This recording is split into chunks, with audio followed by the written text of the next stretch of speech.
হ্যাঁ বন্ধুরা, আজকের ভিডিও ঝুপি কাটা। কি কারণে এই স্পেশাল ঝুপি কাটা সেই নিয়ে আজকের ভিডিও বিস্তারিতভাবে দেখিয়েছি যে কী জন্য এই ঝাড় ঝুপি ঝাড় স্পেশাল। দেখিয়ে দিচ্ছি যে কী ধরনের কাটায় আমরা এইসব ঝাড় তৈরি করি। 16, 17, 15 এই সাইজের কাটাই ঝাড় তৈরি করা হয়। আপনার এলাকায় যে ধরনের সাইজের মাছ খায় সেই ধরনের কাটা আপনাকে ব্যবহার করতে হবে। স্পেশাল ঝুপি কাটা কিভাবে আমরা তৈরি করি তার কিছুটা অংশ আমি আপনাদের কাছে তুলে ধরছি। এই দেখুন, স্পেশাল যে ঝুপি ঝাড় আমরা তৈরি করি, প্রথমে কাটাগুলোকে বাইন্ডিং করার পূর্বে প্রত্যেকটি কাটাকে ভালোভাবে পজিশন করে নিই আমরা। প্রত্যেকটি কাটা যাতে বাইন্ডিং হওয়ার পূর্বে ভালোভাবে পজিশন করে নিই। দেখুন, প্রত্যেকটি কাটাকে পজিশন করে নিচ্ছি, ঠিক পজিশনে যাতে প্রত্যেকটি কাটা থাকে।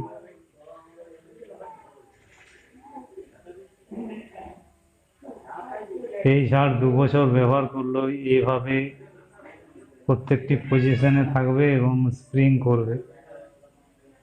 কারণ স্পেশাল যে আমরা মুগো দড়ি ব্যবহার করি বা আমরা আমাদের বাইন্ডিং এভাবে স্পেশালভাবে তৈরি করি।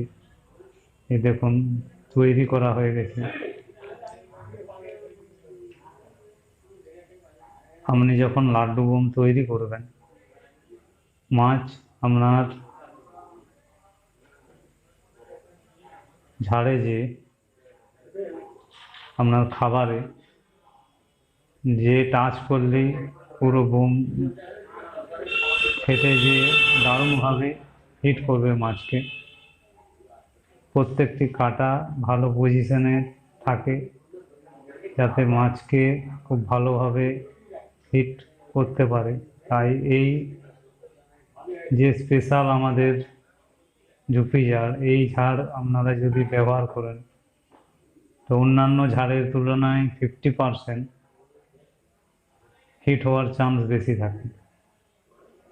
গোড়াতে আমরা সীসা দিয়ে রেখেছি, কারণ এই সীসা মাটিকে খুব ভালোভাবে ধরে রাখে, ওয়েটের কাজ করে। এবং উপরের যে দুটো উপরের যে সাইড কাটা দিয়ে রেখেছি, এই সাইড কাটায় আপনারা টোপ অথবা কেঁচো ব্যবহার করতে পারেন। তো বুঝতেই পারছেন যে কি কারণে এই ঝুপি স্পেশাল। আপনি জড়ো করে লাড্ডু বোমের সাথে যখন বেঁধে রাখবেন, মাছ আপনার গুঁতো মারলেই পুরো ফেটে স্প্রিং করে দারুণভাবে মাছকে গেঁথে ফেলবে এবং দারুণ হিট হবে।